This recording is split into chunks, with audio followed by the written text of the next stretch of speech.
మధ్య ఆఫ్రికాలో ఘోర ప్రమాదం జరిగింది. తూర్పు ప్రాంతంలో కోల్టాన్ గని కుప్పగూలింది. ఈ ప్రమాదంలో 200కు పైగా దుర్మరణం చెందారు. సహాయక చర్యలు ఇంకా కొనసాగుతూనే ఉన్నాయి. ఇప్పటివరకు 227 మంది మృతదేహాలు వెలికి తీయడం జరిగింది.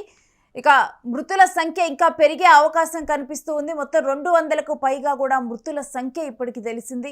ఇంకా కూడా సహాయక చర్యలు కొనసాగుతూ ఉన్నాయి. మృతుల సంఖ్య పెరిగే అవకాశం కనిపిస్తూ ఉంది.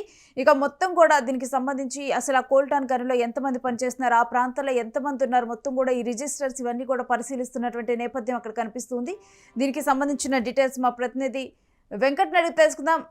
వెంకట్, మధ్య ఆఫ్రికాలో ఒక ఘోర ప్రమాదం సంభవించినట్లుగా తెలుస్తోంది. ఈ కోల్టాన్ గని కుప్పకూలిన విషయం గురించిన పూర్తి డీటెయిల్స్ ఏంటి? ఇక్కడ గత కొంతకాలంగా కూడా అంటే ఇప్పుడు సాధారణంగా ఇక్కడ ప్రమాదాలు అనేవి సర్వసాధారణంగా జరుగుతూనే ఉంటాయి. దీనికి ప్రధాన కారణాలు కూడా చాలా ఉన్నాయి. ఎందుకంటే ఇక్కడ కాంగోలో, ఇప్పుడు ఏదైతే డెమోక్రటిక్ రిపబ్లిక్ ఆఫ్ కాంగోలో ఈ గనులు మొత్తం కూడా కొంత అక్కడ ఉన్నటువంటి పరిస్థితుల్లో అక్కడ నుంచి ఉత్పత్తి ఎక్కువగా ఉంటుంది. ప్రపంచం మొత్తానికి కూడా ఇక్కడ నుంచి కొంత బొగ్గు గనులు కానీ ఇతరత్ర బొగ్గుకు సంబంధించి కానీ ఇతరత్ర కానీ తరలిస్తూ ఉంటారు. అయితే ఇక్కడ ముఖ్యంగా అక్కడ పనిచేసేటువంటి కార్మికులకు పూర్తి స్థాయిలో రక్షణ ఉండదు. ఎందుకంటే ఆ గనుల లోపలికి వెళ్ళేటువంటి ద్వారాలన్నీ కూడా చిన్నగా ఉండటం, ఆ గనులు ఎక్కువగా ఉండటం, ఇవన్నీ కూడా జరుగుతూ ఉంటాయి. ఇక అక్కడ దీనికి సంబంధించి గత 5 నుంచి 10 సంవత్సరాల్లో చూసుకుంటే డజన్లకు పైగా ప్రమాదాలు నమోదైనట్టు కూడా తెలుస్తోంది. గత ఏడాది నవంబర్ లో కూడా ఇక్కడ కొంత ప్రమాదం జరిగింది. లోవాలాబా ప్రావిన్స్ లో జరిగినటువంటి అక్కడ వంతెన కుప్పగూలి 32 మంది ప్రాణాలు కోల్పోయారు. ఇక ఇప్పుడు తాజాగా రొబయా కోల్టాన్ గని కుప్పగూలి 227 మందికి పైగా ప్రాణాలు కోల్పోయినట్లు కూడా తెలుస్తోంది.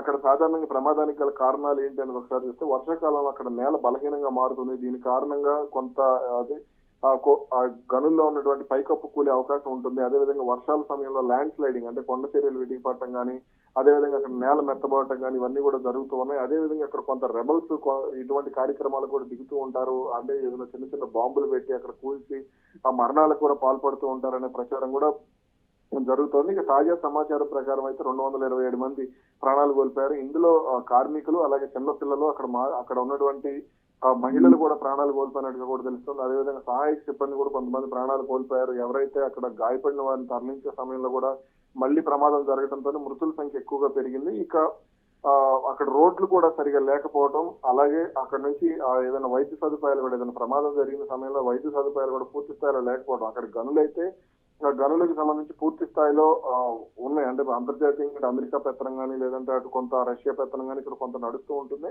అయితే ఇక్కడ సహాయక చర్యలు కల్పించే విషయంలో కానీ, వైద్య సదుపాయాలు కల్పించే విషయంలో కానీ పూర్తి స్థాయిలో జాగ్రత్తలు తీసుకోవటం లేదనే ఆ విమర్శలు అయితే ఎక్కువగా ఉన్నాయి. అందుకే ఇక్కడ ప్రమాదాలు కూడా ఎక్కువగా జరుగుతున్నాయని చెప్పుకోవచ్చు. మరణాల సంఖ్య కూడా ఎక్కువగా ఉంటుంది.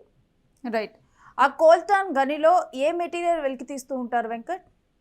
అంటే ఇక్కడ కొంత రాగి, అంటే వివిధ రకాలైనటువంటి గనులు ఉన్నాయి. ఇక్కడ రాగి కానీ, ఐరన్ ఓర్ కానీ, అదేవిధంగా బొగ్గు గనులు కూడా ఎక్కువగా ఉన్నాయి. దీంతో ఈ అన్ని చోట్ల కూడా అంటే డిఫరెంట్ అట్మాస్ఫియర్స్ ఉంటాయి. అంటే మన ఆఫ్రికా మొత్తం చూసుకుంటే గనులకు సంబంధించి అంటే అమెరికా ఆఫ్రికా మీద అంత విధంగా వ్యవహరించడానికి కూడా, దారుణంగా వ్యవహరించడానికి కూడా ఈ గనులే కారణం అనేది స్పష్టంగా చెప్పుకోవచ్చు. ముఖ్యంగా రిపబ్లిక్ ఆఫ్ కాంగోలో గనులకు సంబంధించి ఎక్కువగా ఉంటాయి. అయితే ఇక్కడ కార్మికులను చూసే విధానం మాత్రం చాలా ఆందోళన కలిగించేటువంటి పరిస్థితి ఉంటుంది. అంటే వాళ్ళు కనీసం రోజుకు $2-3 ఇచ్చే పరిస్థితి ఉంది. అంటే వాళ్ళు రోజంతా కష్టపడి కనీసం 9 నుంచి 11 గంటల పాటు వాళ్ళు కష్టపడతారనేది మనకు ఉన్నటువంటి సమాచారం.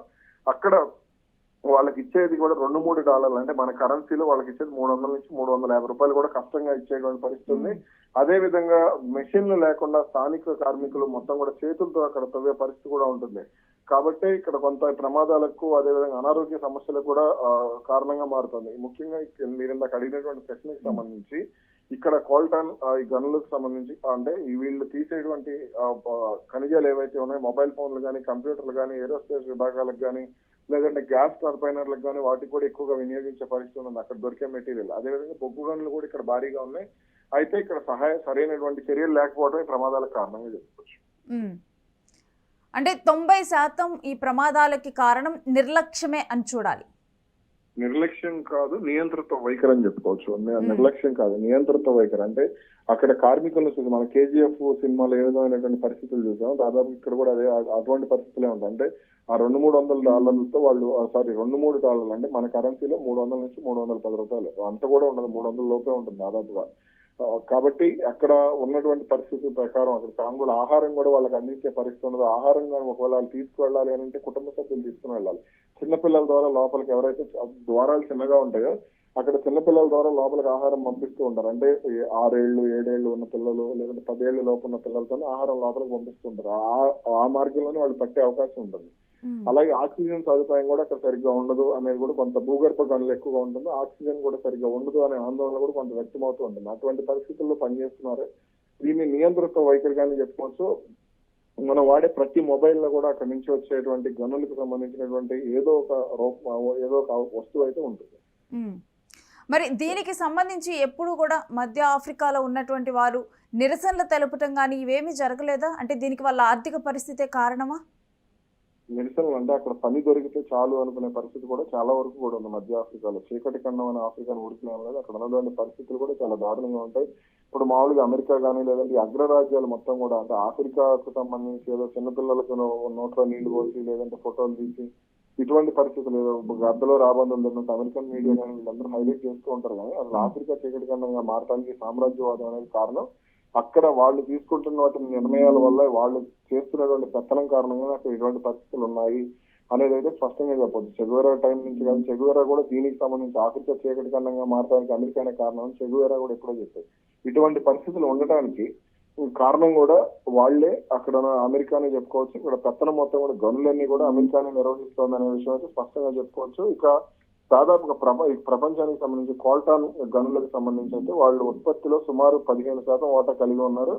అలాగే టాంటలైట్ అనే దాన్ని కూడా వాళ్ళు అక్కడి నుంచి ఉత్పత్తి చేస్తుంటారు. దీన్ని మొత్తం కూడా అమెరికన్ కంపెనీలు ఏవైతే ఉన్నాయో గూగుల్ కానీ లేదంటే ఈ మొబైల్ తయారీ కంపెనీలు యాపిల్ కానీ వీళ్ళందరూ కూడా ఎక్కువగా దిగుమతి చేసుకుంటుంటారు. అదేవిధంగా చైనాకి సంబంధించి రెడ్మీ కంపెనీ కానీ OnePlus ఇవన్నీ ఏవైతే ఉన్నాయో వాళ్ళు కూడా ఎక్కువ దిగుమతి చేసుకునే పరిస్థితి ఉంటుంది. కానీ వాళ్ళకు అంటే అక్కడ కార్మికులను గౌరవించే విషయంలో మాత్రం వాళ్ళు దారుణంగా వ్యవహరిస్తున్నారు అనేది చెప్పొచ్చు. Right, stay with us Venkat. మీ దగ్గర నుంచి ఎప్పటికప్పుడు డీటెయిల్స్ తీసుకుంటాం. మధ్య ఆఫ్రికాలో కోల్టాన్ గని కుప్పగొలటం, అక్కడ 227 మందికి పైగా కూడా చనిపోయారు. ఇప్పటి వరకు కూడా 227 మంది మృతదేహాలు లభ్యమయ్యాయి. మృతుల సంఖ్య ఇంకా ఎక్కువగానే ఉంటుందని అంచనా ఏర్పడుతూ ఉంది. అయితే వీటన్నిటి నేపథ్యంలో ఇక్కడ సర్వసాధారణంగా చూస్తే కోల్టాన్ గనిలో ఇలాంటి ప్రమాదాలు అనేవి చాలా కామన్ అని తెలుస్తుంది. నవంబర్ అంటే కనీసం ఒక 4 నెలలు 5 నెలలు కూడా కాకుండానే మరలా కూడా ఇటువంటి ప్రమాదం జరిగింది. అంటే ఇక్కడ దీనికి ముఖ్యంగా కూడా మధ్య ఆఫ్రికాలో ఉన్నటువంటి పరిస్థితులకి ఇది అద్దం పడుతుందని చెప్పొచ్చు. ఇటువంటి ఘటన అమెరికా సామ్రాజ్యవాదంలో ఇప్పుడు ఆఫ్రికా నలిగిపోతూ ఉంది, మధ్య ఆఫ్రికా నలిగిపోతూ ఉందని అయితే మనం క్లియర్గా ఈ ఇన్సిడెంట్ని బట్టి మనం అర్థం చేసుకోవచ్చు. వీళ్ళ ప్రాణాలన్నీ కూడా అమెరికా లెక్క చేయకపోవటం వల్లే వీళ్ళ ప్రాణాలు పోతున్నట్లుగా కూడా మనకి తెలుస్తూ ఉంది. అంటే అక్కడ ఇంత టెక్నాలజీ పెరిగింది, వీటన్నిటి నేపథ్యంలో కూడా కనీసం వాళ్ళకి తినటానికి సౌకర్యం కల్పించకపోవటం, లోపలికి వెళ్ళటానికి కనీసం గాలి ఆక్సిజన్ వెళ్ళటానికి కూడా వాళ్ళకి దారి లేకపోవటం, మొత్తం కూడా ఆఫ్రికాని చీకటి ఖండంగా మార్చి వాళ్ళ దగ్గర ఉన్నటువంటి మినరల్స్ని వాటన్నిటిని కూడా దోచుకుంటూ కనీసం అక్కడ పనిచేసేటువంటి కార్మికులకి కనీస సదుపాయాలు కల్పించకుండా వాళ్ళ ప్రతి ఒక్క ప్రాణం పోవటానికి కారణంగా మారుతుంది.